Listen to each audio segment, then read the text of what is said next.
पहले 2 राउंड पर, ये उनका बयान। और वो कह रहे कि जो ध्रुवीकरण आप लोग चाह रहे थे इतनी मुश्किल कि हो जाए किसी तरह से, वो ध्रुवीकरण नहीं हो रहा है उत्तर प्रदेश में। कि जो ध्रुवीकरण आप लोग चाह रहे थे इतनी मुश्किल कि हो जाए किसी तरह से, वो ध्रुवीकरण नहीं हो रहा है उत्तर प्रदेश में। देखिए, एक बात बताऊं मैं, ये चुनाव इस समय जनता लड़ रही है। समाजवादी पार्टी के चेहरे की उड़ी हुई हवा और उनके हर मंच पर हो रही मारपीट इस बात का प्रमाण है। उनको तो अपनी लाज बचानी मुश्किल हो रही है अपने घर के अंदर। मंचों पर पब्लिक ये दृश्य देख नहीं रही इन लोगों की। वही हवा है, वही सपा है, कुछ भी बदला नहीं है। वही गुंडागिर्दी, वही अराजकता, वही उदंडता, वही माफिया, वही दंगाई। तो कैसे जनता विश्वास करेगी उनको? मुझे एक बात बताइए, आपने पिछले 10 दिन के अंदर के समाजवादी पार्टी के तस्वीरों को देखा? आप बीजेपी की भी कार्यक्रम में जाइए, प्रधानमंत्री जी का हो, मेरा हो, या गृह मंत्री जी का हो, या किसी की भी बीजेपी के किसी भी नेता के कार्यक्रम में आप जाइए, आधी सभा में आपको 30 से लेकर 50% तक माताओं बहनों की संख्या, बेटियों की संख्या दिखाई देगी। मंच पर भी उनकी उपस्थिति होगी। सपा के किसी मंच पर सपा की जो भीड़ आ रही है उसमें कहीं महिलाओं की या उनकी संख्या दिखाई देती है क्या? आधी आबादी तो उनके कार्यक्रमों में वैसे ही नहीं जाती भय के मारे, और उनके पार्टी के आसपास महिलाएं नहीं आ रही, वैसे भी उनसे एक दूरी रखते हैं।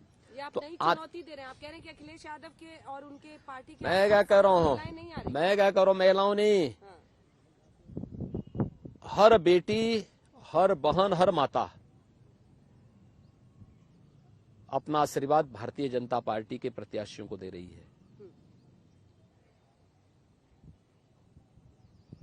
हर गरीब, हर किसान, हर नौजवान भारतीय जनता पार्टी के पक्ष में है। हर व्यापारी भारतीय जनता पार्टी के पक्ष में है।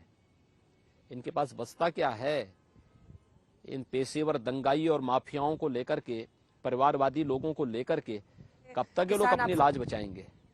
फेज वाइज एक बार जल्दी सारी सीटें हैं जिनमें काफी बहुल है मुस्लिम वोट। तो आप जो पिछली बार आपने 53-58 में से जीता था, वहां पर आप फिसल जाएंगे इस बार।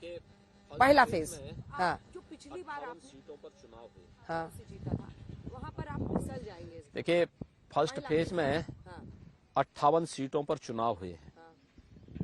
58 सीटों में से भारतीय जनता पार्टी 45 से लेके 50 सीट पाएगी। उससे आप नोट करके ले लें। 45 से 50। हाँ, मैं कह रहा हूँ, नोट करिए। फिर आप लैंडस्लाइड बता रहे हैं। मैं क्या कह रहा हूँ ना, मैं फिर कह रहा हूँ, 80 बनाम 20 का ये चुनाव हो चुका है। इसमें कहीं कोई संदेह होना ही नहीं चाहिए।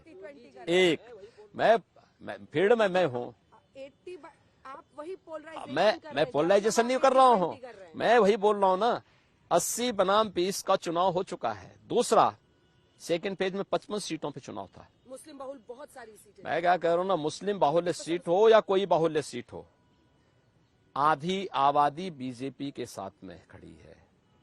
हर व्यापारी जिसको अपने व्यापार को सम्मानजनक ढंग से आगे बढ़ाने का अवसर मिला है, वह भारतीय जनता पार्टी के पक्ष में खड़ा है। हर युवा भारतीय जनता पार्टी के पक्ष में खड़ा है। हर अन्नदाता किसान भारतीय जनता पार्टी के पक्ष में खड़ा है। ये जाति से ऊपर उठकर, मत मजहब से ऊपर उठकर, पार्टी लाइन से ऊपर उठ करके ये वर्ग भारतीय जनता पार्टी की डबल इंजन की सरकार का समर्थन करता है। जो बचता है वही 20% में इन लोगों का बंटवारा है। और मैं फिर कह रहा हूं, सेकंड फेज में 55 सीटों पर चुनाव हुए हैं। 55 में से 35 से 40 सीट भारतीय जनता पार्टी प्राप्त कर रही है।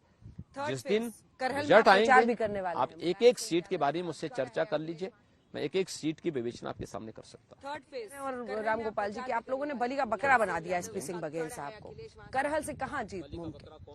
गोपाल जी कह रहे हैं और राम गोपाल जी की आप लोगों ने बलि का बकरा बना दिया एसपी सिंह बघेल साहब।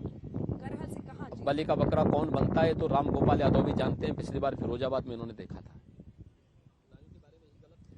आखिर फिरोजाबाद के बारे में यही गलत फहमी थी ना इन लोगों के पास। कन्नौज के बारे में, बदायूं के बारे में यही गलत फहमी थी ना। पिछली बार तीनों सीट भारतीय जनता पार्टी जीती है। फिरोजाबाद में तो राम गोपाल यादव की जमानत जब्त होते होते बची। करहल में क्या स्थिति इन लोगों की है? पर ये अखिलेश और करहल में एसपी सिंह बघेल जीतेंगे। सपा अपनी हार की खिन आज किस रूप में उतार रही है कि प्रोफेसर एसपी सिंह बघेल के काफिले पे हमला करवा रही है, नारेबाजी कर रही है। चुनाव लड़ना, अभी शांतिपूर्ण तरीके से चुनाव लड़ी, हम भी लड़ रहे हैं।